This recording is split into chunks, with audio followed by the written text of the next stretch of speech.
आपल्या सगळ्यांना माहीत आहे की अधिक मासामध्ये आईची आपण ओटी भरत असतो, म्हणजे मुलगी आपल्या आईची ओटी भरत असते. पण आई जर का विधवा असेल तर ओटी भरता येते का? किंवा स्वतः मुलगी विधवा असेल तर ती आपल्या आईची ओटी भरू शकते का?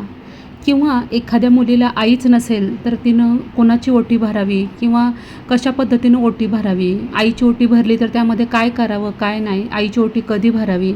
या बाबतीत हा व्हिडिओ असणार आहे संपूर्ण माहितीचा, त्यामुळे व्हिडिओ शेवटपर्यंत पहा. मागच्या अधिक महिन्यामध्ये मी अशा प्रकारचे बरेच व्हिडिओ पोस्ट केले. त्यामध्ये मी विधवा हा शब्द वापरल्यामुळं बऱ्याच जणांनी मला कमेंट्स केल्या की तुम्ही असं का शब्द वापरता किंवा असं वागणं चुकीचं आहे, एक लेडीजच दुसऱ्या लेडीजला असं कसं काय बोलू शकते. तो माझा व्हिडिओ प्रचंड व्हायरल झाला फक्त एका शब्दामुळं की विधवा.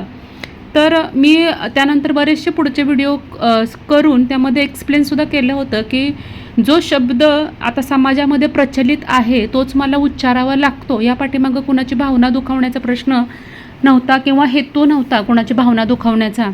तर आता मग ज्या स्त्रीचा पती हयात नाही आहे त्या स्त्रीला आपल्या समाजामध्ये विधवा हा शब्द सध्या प्रचलित आहे, तर आपण त्याच नावाचा उच्चार मी केला होता. त्यामुळे बऱ्याचशा मला लोकांनी टीका केल्या की तुम्ही विधवा कसं काय म्हणता आणि तुम्ही स्वतः लेडीज आहे, तुम्हाला हे शोभत नाही, सुरुवात आपल्यापासूनच करायला पाहिजे. सगळं मान्य आहे, हे सगळं आपण पुढं व्हिडिओमध्ये बघूच. पण आजच्या व्हिडिओचा महत्त्वाचा विषय असा आहे की अधिक मास, आता म्हणजे अधिक महिना ज्याला की आपण पुरुषोत्तम मास, धोंड्याचा महिना किंवा अधिक मास आपण ओळखलं जातो. भगवान विष्णूंना समर्पित हा अधिक महिना असतो. दर 3 वर्षांनी अधिक मास येत असतो. तर यंदा 2026मध्ये अधिक महिना आल्यामुळं हे वर्ष अत्यंत महत्त्वाचं आहे.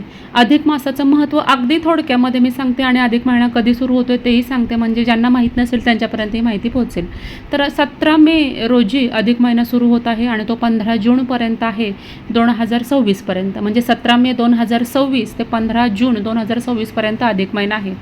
अधिक महिन्यामध्ये जावयाचा मानपान करतात. नवीन जावई असेल किंवा जावई आणि मुलीचा मानपान करतात, जेणेकरून आपल्या मुलीला सौभाग्य प्राप्त व्हावं, जावयाला दीर्घायुष्य प्राप्त व्हावं, आपली मुलगी सासरी सुखी राहावी म्हणून फार पूर्वीपासून जावयाचा मान करण्याचा हा जावयाचाच महिना म्हणून सुद्धा ओळखला जातो. जावयाला अधिक वाण दिलं जातं तर जावयाचा सन्मान तर केलाच जातो.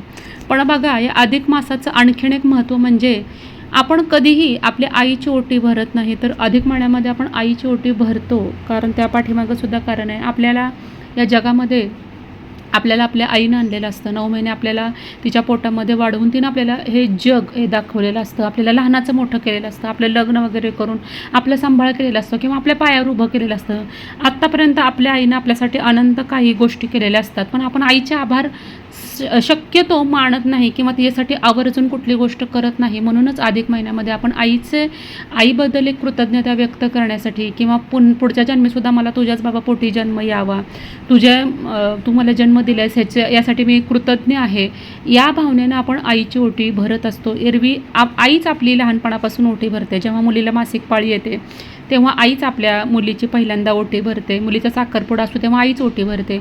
मुलीची हळदी असो, मुलीचं लग्न असो, आपली आई आपली ओटी कायम भरते. त्यानंतर कधी सासरी आपण आलो तर माहेरी आपण आलो तर कधी सासरी जाताना परतावणी करताना आपल्याला आई आपली ओटी भरत असते. पण आपण आपल्या आईची ओटी कधी भरत नाही किंवा आईसाठी आवर्जून कुठलीही गोष्ट करत नाही. त्यामुळे अधिक महिन्यामध्ये आपल्या आईची कृतज्ञता व्यक्त करण्यासाठी आईची ओटी भरायची आहे. आईची ओटी भरताना आपल्याला साडीच घ्यावी असं काही नाही आहे. ते तुमच्या मनावर डिपेंड आहे, तुमच्या परिस्थितीवर डिपेंड आहे. तुम्ही यथाशक्ती तुम्ही करू शकता. साडी नसेल तर किमान आपण ओटी कशाला म्हणली बघा, ओटी आपण खणनारळाला ओटी म्हणलेली आहे. साडी त्यामध्ये ॲडिशनल आहे. साडी दिली तर उत्तमच आहे. साडी आणि साडी चोळीचा जो मान असतो तो परिपूर्ण मान असतो, त्यामुळे तुम्ही साडी देऊ शकता. तर आपल्या आईपतीप्रमाणे तुम्ही हलकी एक क्वालिटीची चांगली भारीतली कुठली साडी द्यायची आईला साडी घेताना आपल्या आईची आवड लक्षात घेऊन आईला साडी द्यायची.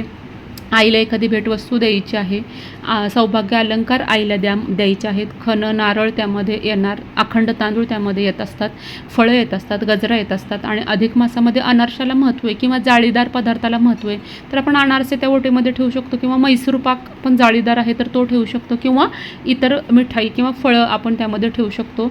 आणि आपण आईला आवर्जून हिरव्या बांगड्या आपल्याला ओटीमध्ये द्यायच्यात, गजरा तर आवर्जून द्यायचा आहे.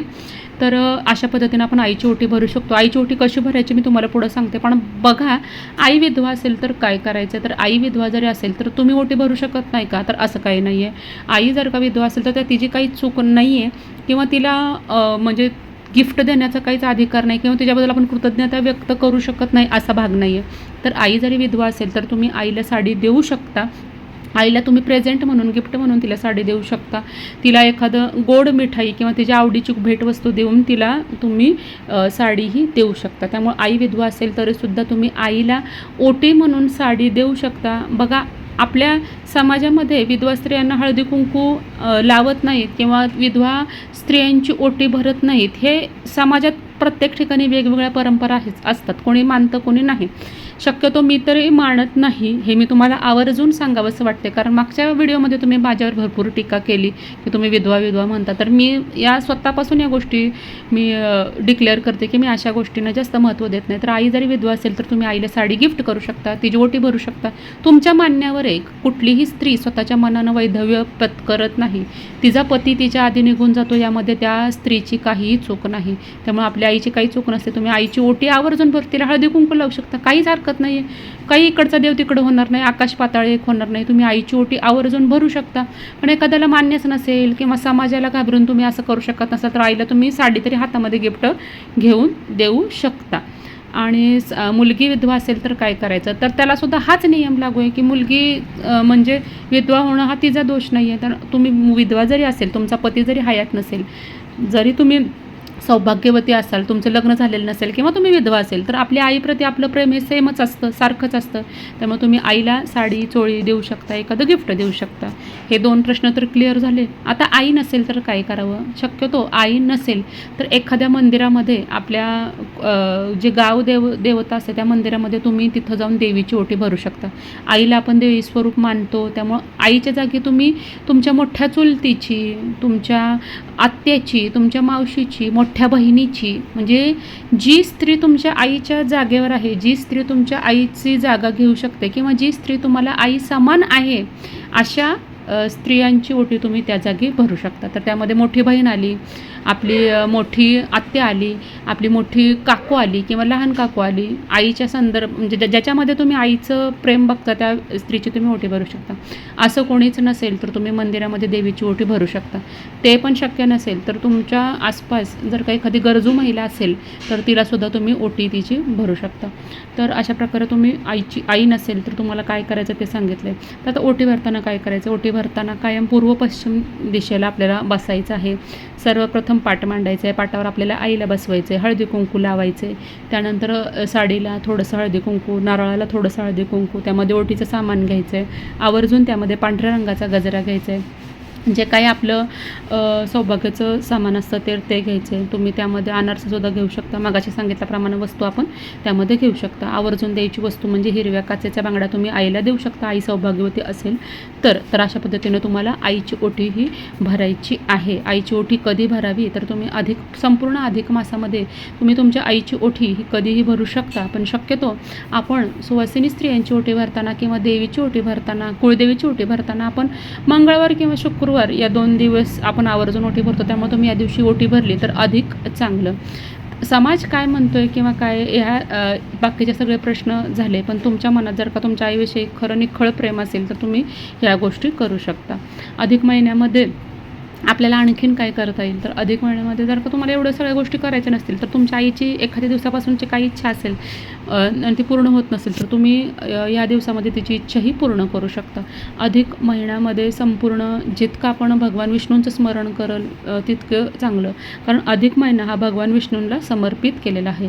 अधिक महिन्यालाच पुरुषोत्तम मास असं सुद्धा म्हणतात आणि पुरुषोत्तम हे नाव जे आहे ते भगवान विष्णूंचंच नाव आहे. भगवान विष्णूंनी या महिन्याला स्वतःचं नाव हे दिलेलं आहे. त्यामुळे तुम्ही या महिन्यामध्ये रोज एकदा विष्णू सहस्त्रनाम वाचू शकता किंवा तुम्हाला वाचता येत नसेल तर तुम्ही मोबाईलवर ते लावून तुम्ही ऐकू शकता. ऐकल्यामुळे सुद्धा तुम्हाला ते पुण्यफळ मिळतं.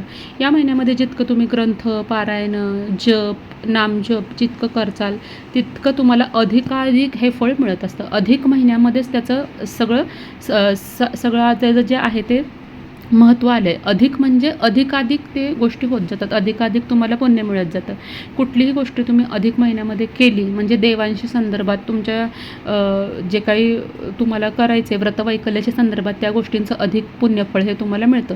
पण या महिन्यामध्ये लग्न मुंज हे तुम्ही करू शकत नाही. त्याच पद्धतीनं गृहप्रवेश करू शकत नाही. त्याच पद्धतीनं नवीन गाडी वगैरे तुम्ही हा महिना जो असतो तो आपण देवांच्या सेवेसाठी म्हणून खास आपला हा 3 वर्षातून 1 महिना आपण ठेवलेला असतो. त्यामुळं आपलं पूर्णपणे आपल्या देवतेशी समर्पण व्हावं या भावनेनं आपण अधिक महिन्यामध्ये इतर बाकीच्या काही गोष्टी ह्या करत नाहीत. म्हणजे तर पहिल्यापासूनच तशी रीत आहे. त्यामुळे या महिन्यामध्ये बघा लग्नाचे मुहूर्त हे अधिक महिन्यामध्ये नसतात. अधिक महिना हा अत्यंत शुभ मानला जातो. तो कशासाठी की व्रतवैकल्य करण्यासाठी देवांचं हे करण्यासाठी. सगळ्यात महत्त्वाचं म्हणजे अधिक महिन्यामध्ये आपण आपल्या जावयाला लेकीला हा मानपान करत असतो. जावई हा विष्णू स्वरूप मानला जातो. जर का आपण जावयाला अधिक वाण कसं द्यायचं या संदर्भात सुद्धा लवकरच व्हिडिओ येईल. अधिक वाण देताना आपण कुठल्या गोष्टी लक्षात ठेवल्या पाहिजे. अधिक महिन्यामध्ये बघा चांदीला सुद्धा खूप महत्त्व आहे. चांदी ही माता लक्ष्मीला प्रिय आहे. तुम्ही अधिक महिन्यामध्ये जावयाला चांदीची भेटवस्तू देऊ शकता. मुलींना चांदीचे जोडवे स्वतःच्या करू शकता. अशा बऱ्याचशा गोष्टी जितक्या शक्य असतील तितक्या गोष्टी आपण करायला हरकत नाही. पण अगदीच या गोष्टी तुम्ही 100% केल्याच पाहिजे असं काही सक्ती नाही. हे तुमच्या मनावर आहे, तुमच्या मान्यावर आहे, तुमच्या मनामध्ये काय भाव आहे त्याच्यावर या गोष्टी आहेत. मी सगळ्यात पहिलं म्हणजे हे जे पाठीमागच्या वेळेस जे तुम्ही मला ब्लेम केलं की तुम्ही विधवा हा शब्द वापरता तर तो सध्या समाज प्रचलित शब्द आहे. तर त्याला आणखीन कुठला दुसरा शब्द असेल तर तुम्ही मला तो नक्की कमेंट सेक्शनमध्ये सुचवा.